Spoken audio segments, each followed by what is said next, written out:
Hey everybody, Tommy Sims here, bass player and I guess these days what they call a Grammy Award-winning songwriter, and you're watching The Case for Bass. Kind of spoke about this early on, but how interpretation from what's in your head coming out of your mouth into somebody else's ears becomes somebody else's art form.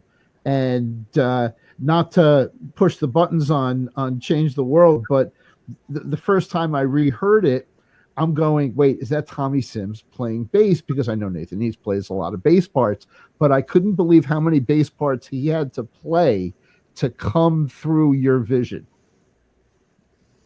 Interesting. That's interesting. I never thought about it from that perspective. Welcome to my show. It's this is the case for bass, because the interpretation, now I'm going to go forwards. Hearing what you did and the expressions that you could put out on a guitar, when it got translated through a producer, through a name artist, through a name bass player, there wasn't a simple line. There's 3 lines going on at once. I know it's on a 6 string. I know it's Nathan East, and I know it's infectious.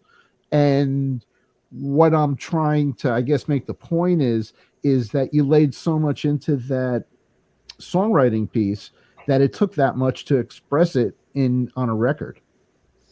Well, I don't know, maybe, and like I said, I've never really thought about it from that perspective, but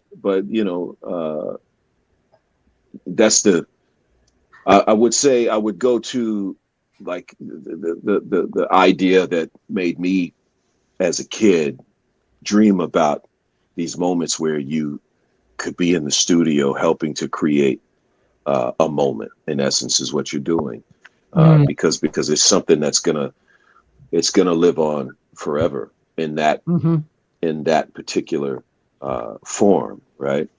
And so Nathan is one of those genius, gifted, born for it, born to it bass players. Yeah. That you hear on every single thing that he touches, that he lays a line on. That made me as a kid go, that's something that I would like to be able to do. Exactly. I wasn't 100%. as interested in the stage stuff. I had no interest really in being on stage with anybody. I can see that when you perform. Like I watch you perform. You seem to be much more comfortable behind the scenes. Yeah, but I loved the idea that you could go into these rooms, and with these machines and these toys and these tools and just create something out of thin air. And guys like Nathan East do it at a level where, fluid. We're here talking about it, right? And I would have to say that he gets the pulse of things. Nathan put in this 10,000 hours.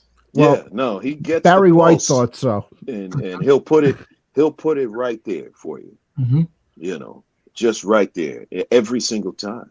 And I think that has as much to do with whether or not the thing's gonna get some wings and take off, right?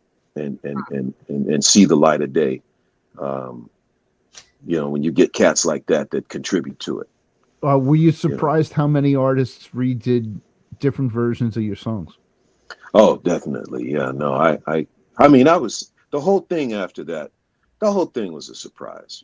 I mean, truth be known, I mean, from right from the very first moment, the whole thing was a surprise, and then everything that happened after it was just like, wow, I can't believe this, Well, let me ask you this. Now, this is non-bass related. Did you have a good publishing deal with that one, so that you have the gift that keeps on giving with that song? I hope so. We were in our second publishing deal of my career, and it was okay. It wasn't a rape and rob you type of deal. But it also wasn't like the best publishing deal that I'd ever made. Right? It was kind of like my first. It was really like my first sort of legitimate, publishing situation with a big company. Mhm. And what I had was a fair deal for a beginner writer, like Okay. a guy that didn't have a lot of a lot of songwriting credits yet, and a lot of songwriting successes yet. Awesome. It But was you're it was also okay. blessed because most guys get raped in the very beginning. Oh yeah, no, They say raped and robbed. I had one of those deals, but Oh, sure. but thankfully I didn't. That song wasn't a part of that. Okay, good for you. Thankfully I was past that by then, and was in a deal that was okay. It wasn't. I wound up making a much better publishing deal after that deal, Okay. but it was okay. They I got paid pretty good.